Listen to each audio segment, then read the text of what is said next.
What's up everyone, it's your girl Shay here and I'm back with a whole new video for you guys. And for this Wednesday, I'm actually doing a review on the brand new volume 6 of the manga Dreamin.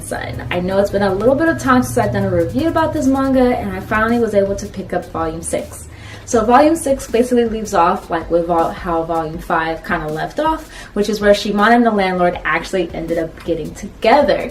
And volume 6 kind of basically takes you through the throes of the relationship and a bit of a problem that I go into that actually ends up causing them to break up. But the thing is though, I think Shimano is pretty much just trying to figure out what the landlord's feelings actually are, and it kind of gives you the inkling of, does the landlord actually really like Shimano, or is he still pretty confused?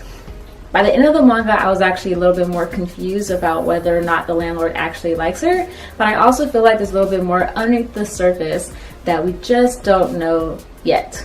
I think some of that revolves around the landlord's dad's company, and also maybe about another young lady that we probably won't find out about until volume number 7. There are a few things about this manga though that I'm starting to get a little bit irritated about, and this might just be due to the whole shoujo manga genre in general, and that's mostly the use of the word I love you. And that's because I feel like it's used so much, especially in this manga.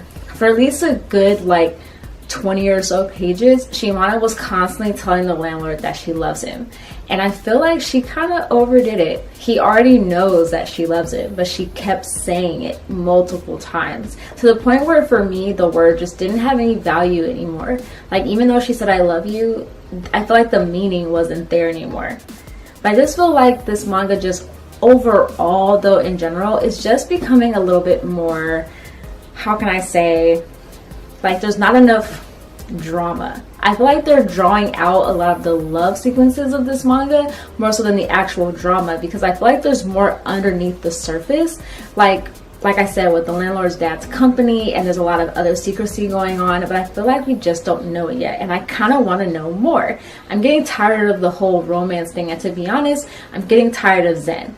Zen is still one of my, I don't want to say favorite characters, but he's still one of the more interesting characters among the series because of his outbursts, and he's kind of like the comedic aspect of the entire series. But I'm getting kind of tired of him kind of pining after Shimano for most of the entire series and just seeing it not go anywhere. But it's also kind of strange because I also see Shimano lean on Zen like a best friend, like telling Zen about her feelings about the landlord and things like that. So it gets kind of confusing. So you're kind of like pushing for Zen to get with Shimano, but then after a while, at least for me, I was also getting annoyed with Zen because I was like, you need to kind of move on because she doesn't want you. But to be honest, I'm actually kind of surprised that the landlord even tried to go for Shimano, or Shimano tried to go for the landlord, because that was a couple that I honestly didn't see happening. But I'm still enjoying this manga overall. I just wish that there was a little bit more to it. I feel like there's so much on the whole love aspect that I feel like I mentioned, that there's other aspects of the manga that I feel like I hope that Ichigo Tagano touches on. Just because Orange was such a good manga and it was so dramatic, I'm looking for that dramatic aspect in this manga. And while I know Dreamin is the manga that she did before Orange, I still hope and wish that there's more. So here's looking at volume 7 and hoping that volume 7 has more. But from what I read about what's supposed to happen in volume 7, I think it's going to be more of a whole love triangle sort of a situation, and not more of like a dramatic aspect trying to uncover some of those secrets.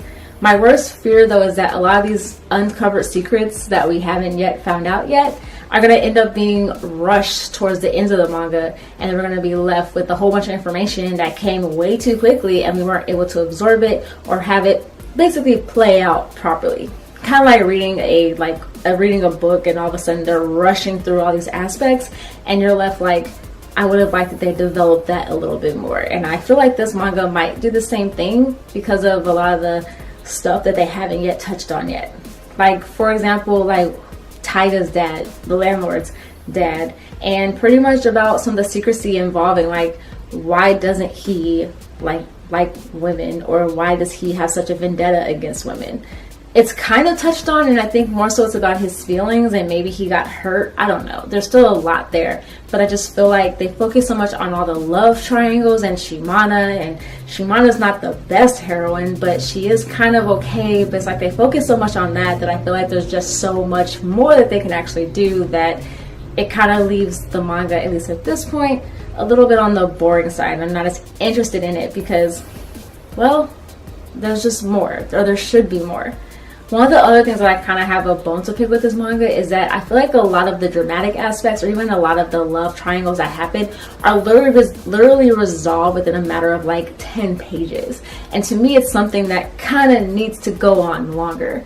Like, for example, at least in volume 6, there's a character by the name of Miria that actually tries to kind of set Shimana and the landlord apart. Like, he kind of doesn't want them to be together, and I feel like that is something that could have been drug out a little bit more, but it wasn't. It was kind of resolved within the matter of like 3 pages, and it was kind of like I would have liked to have seen that go on a little bit longer.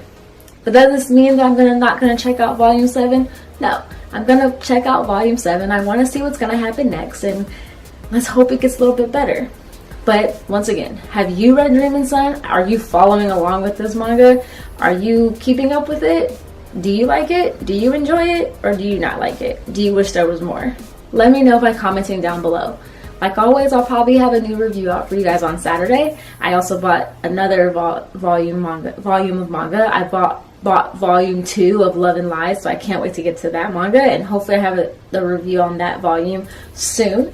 Also, like always, I will leave links in the description box down below to all my social media accounts, my Instagram, my Twitter, and of course also my blog.